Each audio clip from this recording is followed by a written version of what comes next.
Hey guys, Alison here with Lavender Village Arts and Crafts, back for day number 9 of the 12 Days of Stitchmas. Let's open her up and see what we got, besides some doors that have just given up the ghost.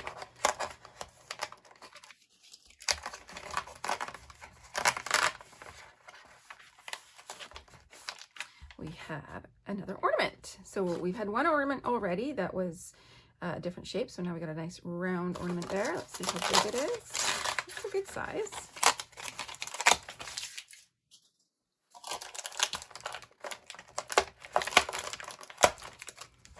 And we have a topper trying to escape there.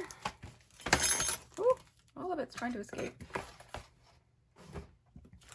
So there's the inside, the outside, and then the little topper piece. Okay, so I am going to gather some supplies and we will get going. Gathered my supplies, and as quite often happens, I have sort of an idea in my head, and then as I'm gathering supplies, it grows and expands. Things don't necessarily look the way that I wanted them to look. So this is what we're going to do. This is what I had originally started with. I cut out the ornament in the mustard with the topper in the brushed gold, and then I wanted to layer that glitter foam behind it. It'll be a really soft glitter, subtle glitter effect, and then use my gold thread on this. That's fine. And then I have a big sentiment, just as we wish you a Merry Christmas. It seemed really plain, so I thought, let's bring in a different color. I looked at the peach. That looked really like it might work. And then I just had these pieces die cut from one of the previous cards. And so I thought I could bring them in, and that looked good. But then the background is still looking very plain. So just like I did with the snowflake card, I'm going to add some inking to the background. And I've got these little sort of starbursts on this Hanukkah stamp set that I think would be really fun in the background. But first, I'm going to do a bit of inking, like actual inking. So before I do that, I've already cut this to size. I'm going to put my adhesive on the back, just get this ready. And then we'll do a little bit of inking together once the initial ink has dried, because I'm going to be doing kind of a splattery painty effect. Once that has dried, then I'm going to go over top with these little starbursts.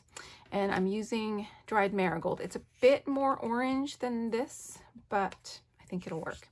So to get going, I'm just going to put a little bit on my mat and grab some water. See what I got available here. I always have water in a spray bottle. Let's move that out of the way so I don't get anything on it. And I've just got a watercolor brush pen. There is water in there, so if I need extra, I can do that. And I'm just going to sort of drop it on my card base here, or card front. And then I'm going to take a bit of plastic packaging. Just any old packaging will do. And I'm just going to kind of mush it. That's a very technical term. I just want to move it around a little bit. And then I can actually pick this up from the table and add some more.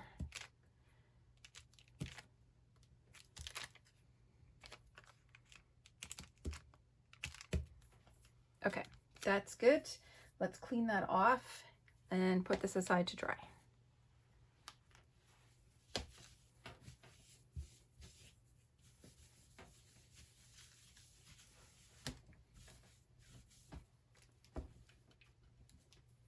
I'm just using a baby wipe. If you have one of those reusable like stamp chamois from, Lawn Fawn or Spellbinders, or there's a number of different companies that make them now, then that would work too. To clean my brush pen, I'm just literally going to squeeze the water out along with the ink color and soak it up. So you just basically squeeze until there's no color. Perfect. I can put the lid back on that one and give it a bit of a dry, my surface here. So now I am ready to do my stitching while I'm waiting for my background to dry. So I'm just going to use the gold thread and stitch in here. We've got 1, 2, 3 starbursts and then some sort of half starbursts. And while I'm here, let's pop out these other little decorative bits. That's where the gold glitter paper will shine through. There won't be any stitching there. Okay, so I'm going to get stitching. You guys have all seen this before, so I'm going to get stitching off camera and come back and show you the finished ornament. My stitching is all done. Just showing you very simple 3 little starbursts and then 3 sort of, I don't know what you call that, downward starbursts. I will say when using the Diamante thread, it's even more important to hold it at the back so that it stays taut. I kind of forgot over here, and so that it looks a little bit sloppy. I'm just gonna live with it. All right, let's see if this is dry. Dry-ish. So yeah, I think I'm gonna I'll probably hit that with the heat gun off camera. But let's assemble this bit as much as we can. I'm just going to wet glue this to the glitter and then get some blocks on it. And then we got to figure out how to put this topper piece on. I think it's going to need some pop dots, but it's going to need them in a very strategic way. Ooh, throw my glue around.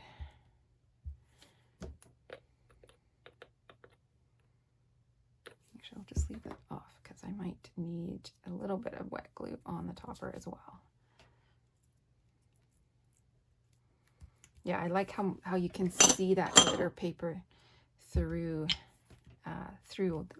the sort of larger holes, even the little holes where I've stitched.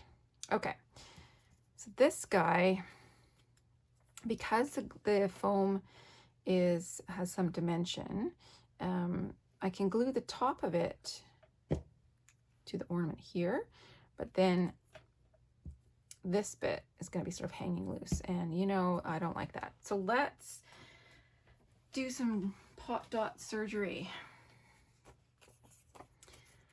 We've got these guys cut down, but I think they're still too big. Yep. So thank you, Spellbinders, for having super sharp, super great scissors, because I think I can cut these into super teeny tiny little foam squares and then put them behind that top ring. As long as I've got the glue side facing. Nope, apparently not. So if I can't get this to stick, we're going to have to think of something else.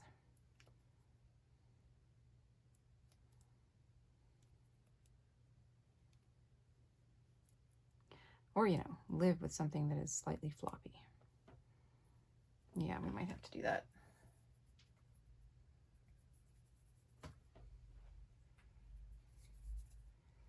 What I could do is cut this out of the glitter foam and then just chop off the bottom. I think that might be an easier way to go about it. So let's get a piece of the glitter foam and my big shot.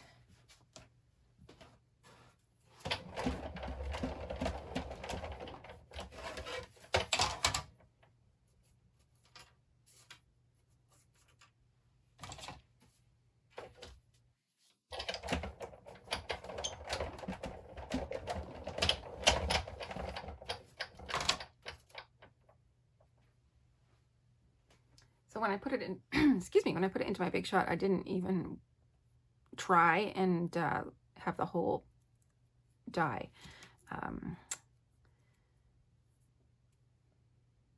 Over top of the paper. That's what I'm trying to say. Okay, so then we can put some glue here.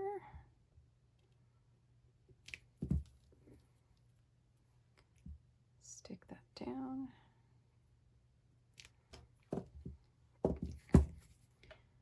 glue here. And hopefully this will all line up the way I want it to. Okay, let's just wait that. Again, while that's waiting, I'm gonna hit this with a heat gun. I'll be right back. It's still a little damp and you can see that it's warped from being wet. I'm not worried about that at all. I can add extra adhesive to the back because once it's adhered to my card base, it won't look warped, promise you. So let's get some of these little starbursts and add them to our background.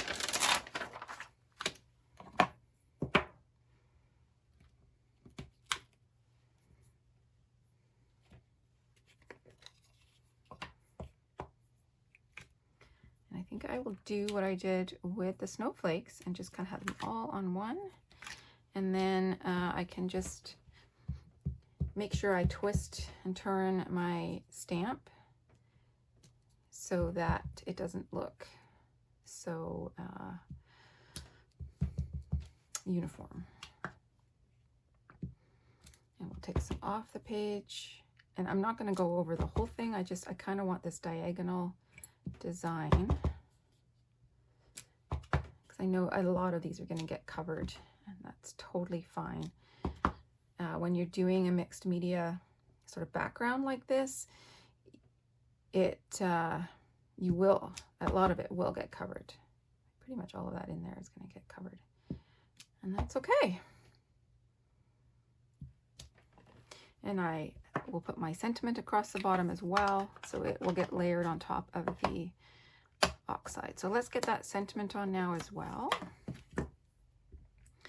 And then once this is done, we're ready to assemble. I've got these lines on my background, which will help me make sure my sentiment is nice and straight. Now I am giving this a little bit of extra time stamped to the paper, just because paper is still a little bit damp. And like most of these, I'm not getting a completely crisp stamped image. That's partly because I haven't really used these stamps before, so I probably need to condition them. Let's just take off that extra ink before I get it everywhere. And we'll add some extra adhesive to the back here. And what I like to do is just kind of going across. And then that just keeps everything stuck down. Oh, got a bunch of ink there. All right, let's get this on my card base. And then we can add everything on top.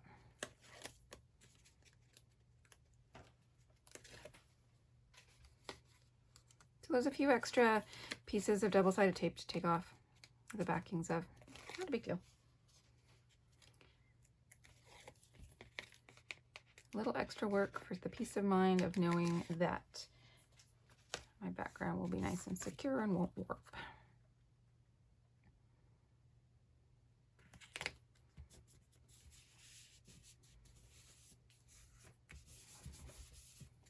There we go. So let's get everything else on. We can use our double-sided tape to put our circle in place.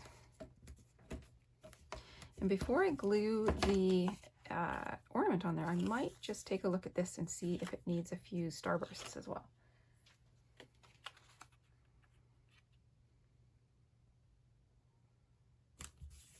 And then this needs liquid glue.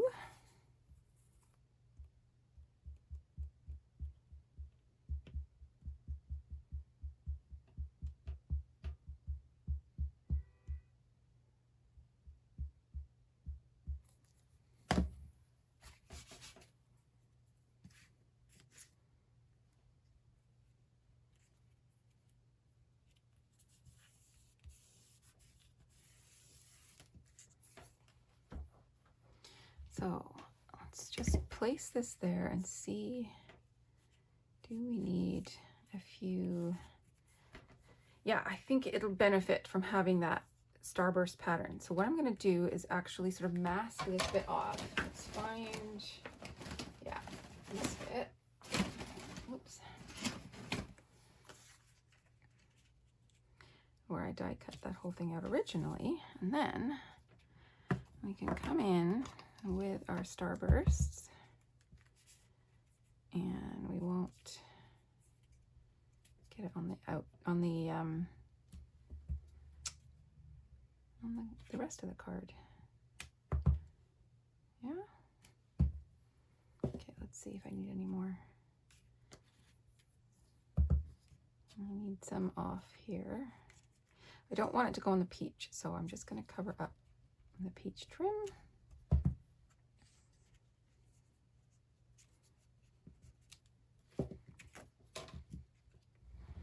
Yeah, that makes me much happier. Okay, let's get this stuck down. I think we'll just use liquid glue on the foam here.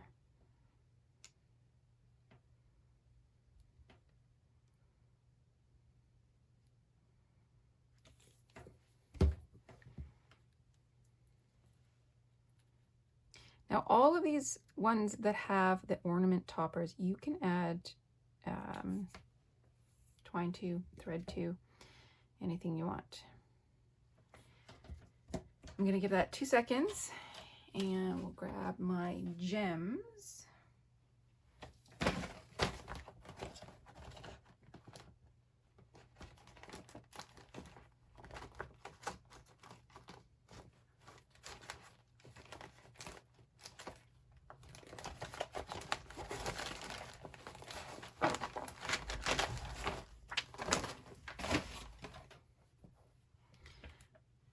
I don't have a lot of these left, but this won't need a ton.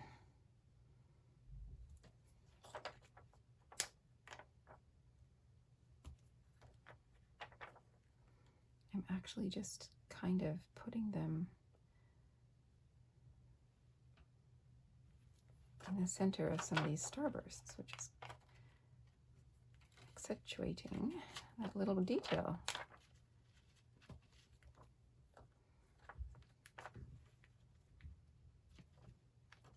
Oops. Oops, if I don't try to stick it down upside down.